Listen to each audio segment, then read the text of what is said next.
Hi friend. तर आपण आज पाहणार आहोत how to extract domain name from email address. Email ॲड्रेसमधनं डोमेन नेम कसा एक्स्ट्रॅक्ट करायचा हे आज आपण पाहणार आहोत. हा इंटरव्ह्यूमध्ये जास्तीत जास्त विचारला जाणारा क्वेश्चन आहे. How to extract domain name from given email. दिलेल्या ईमेलमधनं डोमेन नेम कसा एक्स्ट्रॅक्ट करायचा हा क्वेश्चन इंटरव्ह्यूवर विचारतो. ठीक आहे. तर त्याचा आन्सर आपण असं देणार आहे की using substring we can extract the domain name from given email address. सबस्ट्रिंगचा यूज करून आपण ते करू शकतो. तर सिंटॅक्स काय आहे सबस्ट्रिंगचा? Substring of string or column name comma starting position comma number of character. म्हणजे इथं स्ट्रिंग दिले जाणार आहे.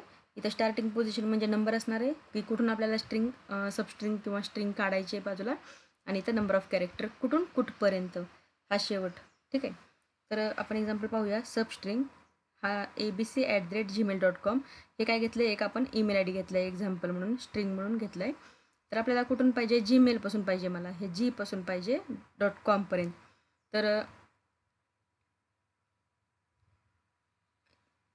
5th पोझिशन आहे बघा, abc@ जी म्हणजे इथपर्यंत पोझिशन पाहिजे. 1 2 3 4 5 5th पोझिशनपासून हे एंडपर्यंत पाहिजे. तर ही टोटल आपण लेंथ काउंट केली याची, तर काय आहे 13 आहे. म्हणजे 5 पासून 13पर्यंत आपल्याला हे स्ट्रिंग पाहिजे gmail.com. ठीक आहे. ची क्वेरी आपण असं लिहिणार आहेत.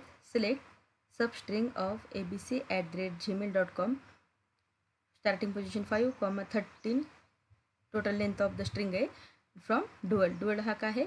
एक प्रीडिफाईन्ड टेबल आहे ओरेकलमधला. ठीक आहे. तर आउटपुट काय येणार आहे आपल्याला? gmail.com. तर आपण नेक्स्ट सिंटॅक्स पाहूया कसं डोमेन नेम फाइंड करायचं जर मल्टिपल ईमेल आय डी किंवा length of the email different असेल त्यावेळेस. त्यासाठी आपण वापरणार आहे substring email comma INSTR function आणि लेंथ फंक्शन. हे 2-3 फंक्शनचा यूज करून आपण ते करू शकतो. कसं?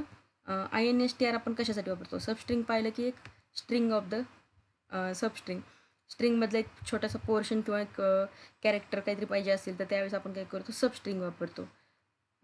INSTR कशासाठी वापरतो? It return the position of the substring.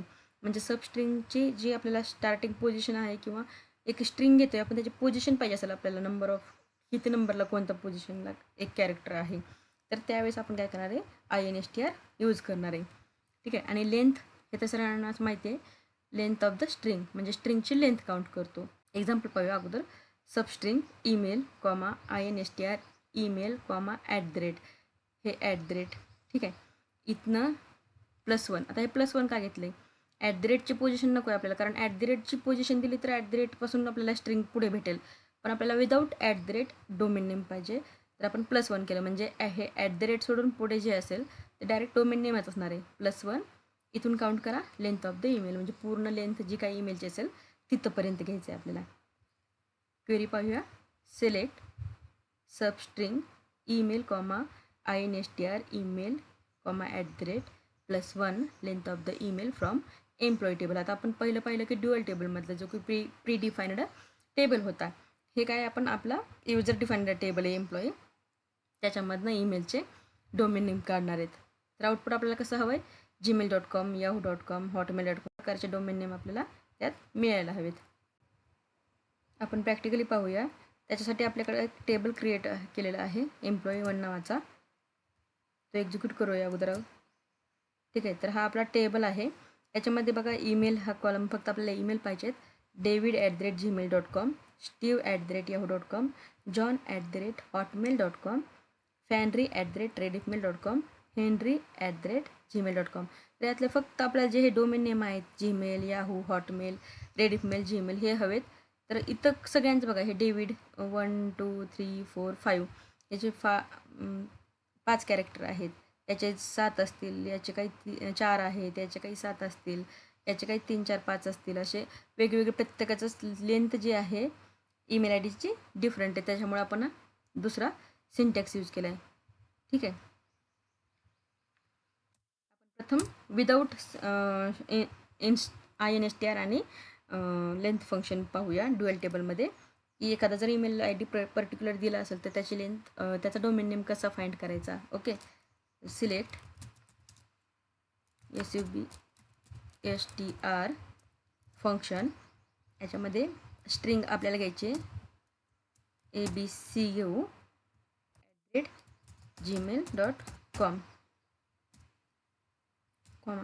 आता इथली आपल्याला स्टार्टिंग पोझिशन बघा आपण काउंट करून घेतोय कारण आपल्याला हा माहिती की हा ईमेल आय डी 1 2 3 4 5 जी कुठे येते 5वर येते. हे स्टार्टिंग पोझिशन मला जीमेलचं पाहिजे म्हणून G5 कॉमा 6 7 8 9 10 11 12 13 13पर्यंत पाहिजे. म्हणजे कुठून कुठपर्यंत पाहिजे ते आपण काउंट करून देऊ शकतो.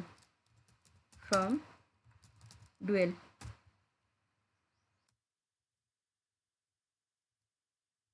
आउटपुट बघा gmail.com. ठीक आहे. पण बऱ्याच वेळेस असं असतं की आता हेच बघा इथंच बघा मी काय करते ABCDE 2 ॲड करते. ठीक आहे. त्यावेळेस हाच सिंटॅक्स चालेल 5 आणि 13 हे चालेलच असं नाही आहे ना. ठीक आहे बघा हे E@एक्स्ट्रा आलं म्हणजे असे जर वेगवेगळे ईमेल आणि असतातच डिफरंट साईज असणारच ईमेल आय डीच्या. मग त्यावेळेस आपण कसं करणार कसा डोमेन नेम फाईंड करणार प्रत्येक वेळेस तर आपण काउंट नाही करत बसणार ना. तर त्यासाठी आपण काय करतोय नेक्स्ट जी आपली मेथड आहे ते पाहूया. सिलेक्ट SUBSTR सबस्ट्रिंगचा वापर करणार आहे INSTR फंक्शनचा यूज करणार आहे आणि लेंथचा म्हणजे तिथं आपल्याला प्रत्येक वेळेस काउंट करायची गरज नाही पडणार. सबस्ट्रिंगमध्ये आपण काय करूया ईमेल हा कॉलम घेऊ कॉमा आपल्याला स्टार्टिंग पोझिशन पाहिजे की कुठून पाहिजे INS त्याच्यासाठी आपण INSTR फंक्शन यूज केलं आहे. त्याच्यामध्ये ईमेल कॉमा @ +1 म्हणजे ॲट पुढचं पाहिजे ॲटपासून पाहिजे नाही आपल्याला त्याच्या पुढचं एक कॅरेक्टर एक्स्ट्रा पाहिजे तिथून पुढे पाहिजे म्हणून आपण +1 घेतलं comma length of the string म्हणजे पूर्ण स्ट्रिंगची लेंथ काय असेल तिथपर्यंत पाहिजे आपल्याला. ठीक आहे. फ्रॉम एम्प्लॉई 1 पाहूया आपण टेबलमधलं एक्झिक्यूट करू. पाहूया काय झाले. सिलेक्ट ईमेल कॉमा सॉरी ईमेलला मी इथं सिंगल कोट दिले कारण हा कॉलम आहे कॉलमला आपल्याला द्यायची गरज नाही लागत आहे. आणि इथं स्ट्रिंग लिहिलं चुकून बाय डिफॉल्ट ईमेल लिहायचं होतं.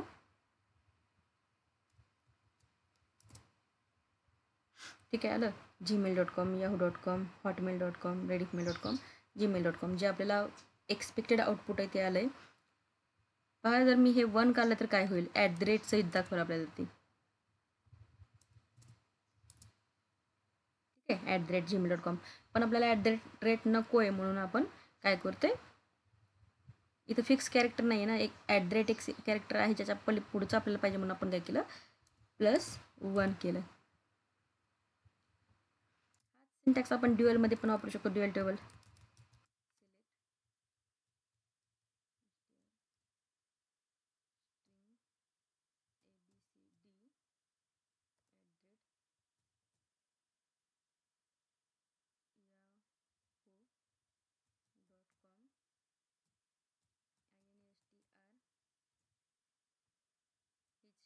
परत घ्यायचे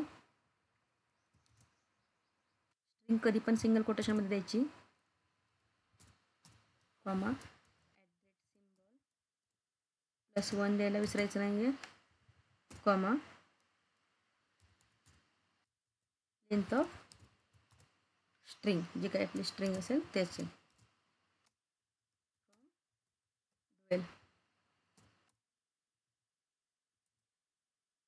आता एक्स्ट्रा कॅरेक्टर वाढवले तरी पण आपल्याला ते एक्झॅक्ट आउटपुट द्यायला हवं.